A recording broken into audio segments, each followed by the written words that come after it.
UP की Jaunpur court ने श्रमजीवी train विस्फोट कांड के 2 आतंकियों को फांसी की सजा सुनाई है। आतंकी नफीकुल विश्वास हिलालुद्दीन को बुधवार को कोर्ट में पेश किया गया था। इसके पहले उबैदुर रहमान और आलमगीर को फांसी की सजा सुनाई जा चुकी है। 28 जुलाई 2005 को सिंगरा मऊ रेलवे स्टेशन के हरिहरपुर रेलवे क्रॉसिंग के पास श्रमजीवी एक्सप्रेस की जनरल बोगी में विस्फोट हुआ था।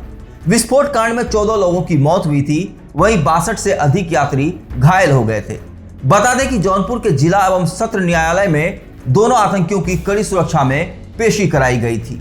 जिले की अपर सत्र न्यायाधीश प्रथम कोर्ट ने सिंगरा मऊ के हरपालगंज रेलवे स्टेशन के पास श्रमजीवी एक्सप्रेस ट्रेन में 28 जुलाई 2005 को हुए बम विस्फोट के मामले में कोर्ट ने 2 आरोपियों को दोषी सिद्ध होने पर मृत्यु दंड की सजा और 5-5 लाख रुपए का जुर्माना लगाया है। आज अपर सत्र न्यायाधीश प्रथम जौनपुर के माननीय न्यायाधीश महोदय श्री राजेश कुमार राय जी द्वारा एक ऐतिहासिक फैसला, एक निर्णय दिया गया है, जो कि यहाँ पर हिलालुद्दीन व नफीकुल विश्वास को मृत्यु दंड से दंडित किया गया और पूर्व में इनके जो भी थे आलमगीर उर्फ रोनी और उबैदुर रहमान को भी फांसी की सज़ा सुनाई गई थी।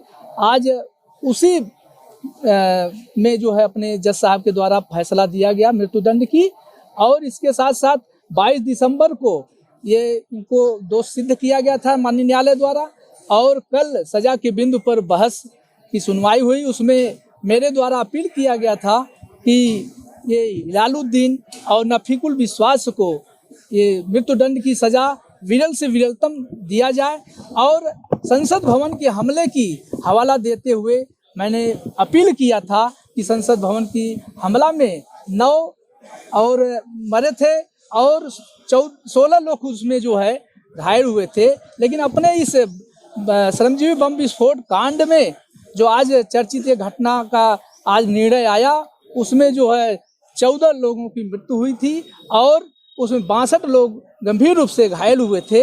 आज उसमें अपने जज साहब के द्वारा यह फांसी की सज़ा यानी मृत्युदंड की सज़ा सुनाई गई।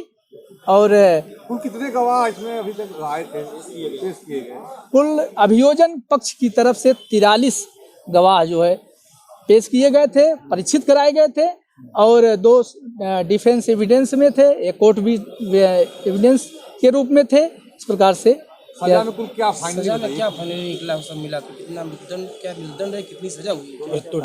मृत्युदंड में 302 में 302, 149 सपठित, 360 और 149 सपठित, 148 आईपीसी में फांसी की सज़ा, और 3 फॉरेनर्स एक्ट, 14 फॉरेनर्स एक्ट, 3 विस्फोटक पदार्थ, और 150, 151 रेलवे एक्ट के तहत 150 में आजीवन कारावास और 151 में रेलवे एक्ट में 5 वर्ष की कारावास की। दोनों का क्या रोल था इस घटना? दोनों में हिलालुद्दीन का बम बनवाने में भी और वहाँ पटना जंक्शन पर बम रखने का, बांधने का रोल हिलालुद्दीन जो बांग्लादेशी है और नफीकुल विश्वास पश्चिम बंगाल का है, उसका रोल ये है कि वहाँ से बॉर्डर क्रॉस कराने का काम और ये बम बनाने का काम नफीकुल विश्वास का था, और साथ साथ रखवाने तक पटना जंक्शन पर नफीकुल विश्वास का रोल रहा है। आरोपियों को कोई सीमा दी गई है कि उच्च न्यायालय में वो अपील करें, कोई समय सीमा दिया गया है? अथॉरिटी में जाएंगे क्या वो? अब वो उनके ऊपर है, वो अपना अपील करेंगे, उनका अधिकार है। सजा सुनने के बाद क्या हालत थी? क्या हालत थी, वो तो पहले से काफ़ी जो अभियुक्त गण थे उनको ये था कि हमारी सज़ा सुनाई जाए, चाहे जो भी हो। वो चूँकि काफ़ी दिन से वो जेल में बंद हैं, और उनकी इच्छा थी कि जो भी निर्णय माननीय न्यायालय द्वारा दिया जाएगा वो हमें मान्य है। ऐसे बड़े इससे उच्च न्यायालय जाने के लिए कितना समय लिया गया है अपील करते हैं? अभी समय उनके ऊपर डिपेंड करता है, वो क्या करेंगे, अपील करेंगे, क्या करेंगे। 30 दिन का होता है। नई साल का लंबा इंतजार रहा है, कितना महत्वपूर्ण फैसला है ये? ये बहुत ही जनपद के लिए तो काफ़ी लोगों के लिए ऐतिहासिक फैसला है। और वो जो 14 लोगों की मृत्यु हुई है, वो 62 लोग जो घायल हुए हैं, आज उनको, उनके परिवार को अपार खुशी होगी और न्याय पर उनका भरोसा होगा कि देर से ही लेकिन न्याय मिला। 2005 में 28 जुलाई को लगभग शाम 5 बजे श्रमजीवी एक्सप्रेस ट्रेन से नई दिल्ली जा रही थी। ट्रेन हरपालगंज रेलवे स्टेशन पार करके हरिपुर रेलवे क्रॉसिंग के पास पहुंची ही थी कि उसी समय ट्रेन में बम का धमाका हो गया। इसमें 14 लोगों की मौत हो गई थी, लगभग 62 लोग घायल हो गए थे।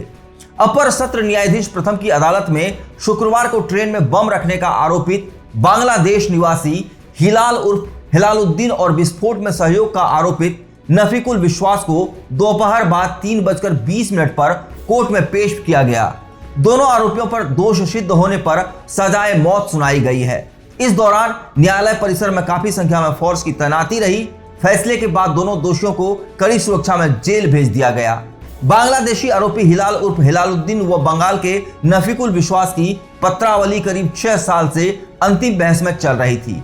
इस मामले में अन्य दोषियों को वर्ष 2016 में ही मृत्युदंड से दंडित किया जा चुका है। इसकी अपील हाईकोर्ट में लंबित है।